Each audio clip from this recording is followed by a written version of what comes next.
Narito ang ulo ng mga balita sa mga oras na ito. Pagpapalawak sa programang pabahay ng gobyerno, ipinangako ni Pangulong Ferdinand R. Marcos Jr. para magkaroon ng sariling tirahan ang mas maraming Pilipino.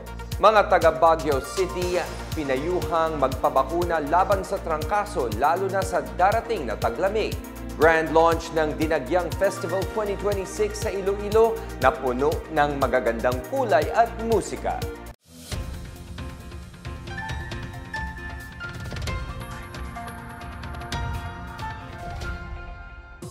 Ako si William Theo at ito ang PNA Headlines. Tiniyak ni Pangulong Ferdinand R. Marcos Jr. na palawakin ang programang pabahay ng gobyerno para mabigyan ng bawat pamilyang Pilipino ng ligtas, disente at murang tirahan.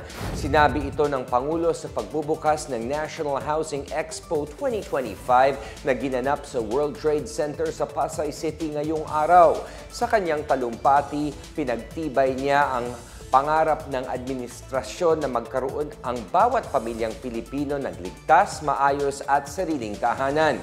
Sinabi niyang nagtutulungan ng gobyerno, pribadong sektor at mga housing agencies para mabigyan ng pagkakataon ang mas maraming Pilipino makalahok sa mga programang pabahay.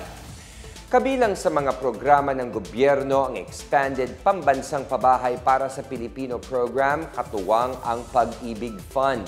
Ibinalita ng Pangulo na bukod sa mga miyembro ng Pag-ibig Fund, maaari rin magkabahay ang mga overseas Filipino workers at graduate ng Pantawid Pamilyang Pilipino Program or 4Ps sa pamamagitan ng naturang programa. Nariyan din anya ang Green Lane Program na nagsisigurong ligtas mula sa epekto ng sakuna ang mga pabahay. Nagpasalamat ang presidente sa mga katuwang ng gobyerno sa pagtulong na matupad ang mga layunin ng gobyerno sa pabahay. Samantala, pinangunahan ni Pangulong Marcos ang pamamahagi ng Notices of Approval and Certificates of Entitlement sa mga piling benepisyaryo mula sa Los Baños, Laguna, Lucena City, Iloilo City at Caloocan City. Ngayong araw, muli nating ipinagtitibay ang ating pangarap na ang bawat pamilyang Pilipino na magkaroon ng ligtas, maayos at sariling tahanan. Ang pagkakaroon ng sariling bahay ay nananatiling mailap para sa marami nating kababayan. Kaya naman, nagsusumikap ang pamahalaan na palawakin ang ating programa, pabilisin ang mga proseso at palalimin ang suporta sa sektor ng pabahay. Balita naman mula sa probinsya, pinag-iingat ng lokal na pamahalaan ng Baguio City ang mga residente nito laban sa pagkalat ng trangkaso lalo na sa pagdating ng panahon ng taglamig. Pinayuhan ng City Health Services Office ang mga taga Baguio na magpabakuna laban sa trangkaso bilang dagdag na proteksyon sa sakit. Ayon kay City Health Officer Dr. Celia Flor Brillantes, maaaring makakuha ng libreng flu vaccine sa mga local health centers at rural health unit. Makakatulong anya ito lalo na sa mga senior citizens na may iba pang sakit. Bukod sa pagpapabakuna, hinihikayat ang lahat na gawin ang mga pag-iingat noong panahon ng COVID-19 pandemic tulad ng pagsusuot ng face mask, physical distancing at palagiang paghuhugas ng kamay. Giit pa ni Brillantes, mahalaga rin palakasin ang resistensya sa pamamagitan ng tamang pahinga at pagkain at pagsusuot ng pangginaw bilang proteksyon sa lamig na dala ng hanging amihan. Samantala, sinuspende ng St. Louis University ang kanilang in-person classes sa lahat ng antas mula ngayong araw hanggang October 25 para maiwasan ang pagkalat ng trangkaso. Mamamahagi rin ng libreng vitamins sa mga estudyante at bubuksan ang Health Services Unit ng Universidad para sa mga gustong magpatingin. Napuno ng kulay, musika at debosyon bilang pagpupugay sa Senyor Santo Niño ang grand launch ng 2026 Dinagyang Festival sa SM City, Iloilo noong Miyerkules ng gabi. Sinundan naman ito ng national launching sa Metro Manila nitong weekend.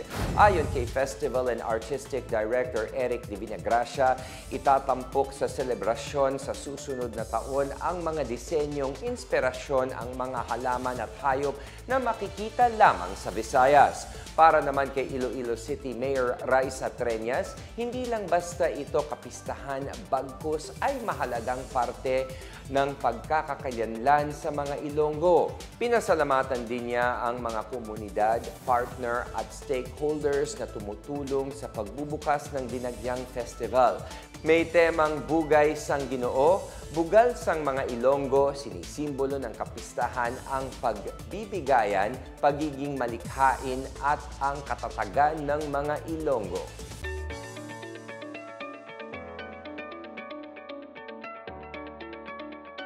At sa balitang pangkalakalan, formal na binuksan ng Department of Tourism at Department of Trade and Industry ang Ranyag T. Amianan Trade and Travel Expo sa Festival Mall Alabang sa Muntinlupa City noong Miyerkules. Sa kanyang opening remarks, sinabi ni DOT Assistant Secretary Charlene Zabala Batin na patuloy ang ahensya sa pagsusuporta sa mga lokal na manggagawa, agrarian reform beneficiaries at mga micro, small and medium enterprises or MSMEs dahil ito ang puso ng mga komunidad sa bansa. Sinimulan ang pagbubukas ng expo sa isang cultural performance kung saan ipinakita ang kultura ng mga Ilocano na sinundan naman ng isang ceremonial torchlighting at exhibit tour. Tampok din sa event ang mga themed regional days, live cooking demonstrations, business matching at networking sessions at diskusyon tungkol sa trade, farm tourism, sustainability at creative tourism. May temang One Town, One Product, One Destination. Tatakbo ang event hanggang October 26 na layuning ipakilala ang mga produkto, destinasyon at cultural na sining sa Hilagang Luzon. Samantala, napili ang 7 bayan sa Bago City, Negros Occidental bilang lokasyon para sa itatayong 150 megawatt na wind power project ng Bago City Energy Corporation.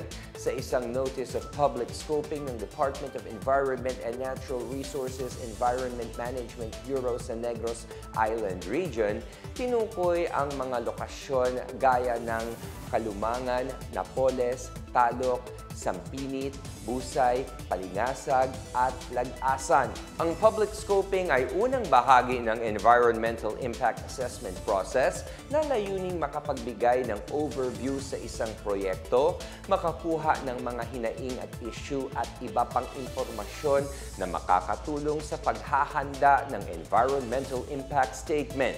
Isa ang wind project sa Bago City na iginawad ng Department of Energy noong pang March 31st. Noong July, nakipagkita ang proponent ng proyekto na Sermsang Power Corporation kay Bago City Mayor Marina Javellana Yao kung saan nagpakita ito ng buong suporta sa bagong proyekto ng syudad. At yan ang pinakabago at pinakamainit na balita sa mga oras na ito hatid sa inyo ng PNA Headlines. Para sa iba pang mga balita at impormasyon, bisitahin lamang ang aming website pna.gov.ph o ang aming Facebook at account na Philippine News Agency. Mapapanood din ang PNA Headlines sa pamamagitan ng link sa website ng News and Information Bureau, sa ilalim ng PNA News at sa YouTube account ng Philippine News Agency. 63 araw na lang ay Pasko na. Ingatan ang ating kalusugan sa darating na taglamig, di lamang sa pamamagitan ng pananamit na makapal kundi tamang pagkain, bitamina at kung pagbabakuna. Ako po si William Theo at ito ang PNA Headlines, naghahatid ng mga balitang nagbubuklod sa bagong Pilipinas.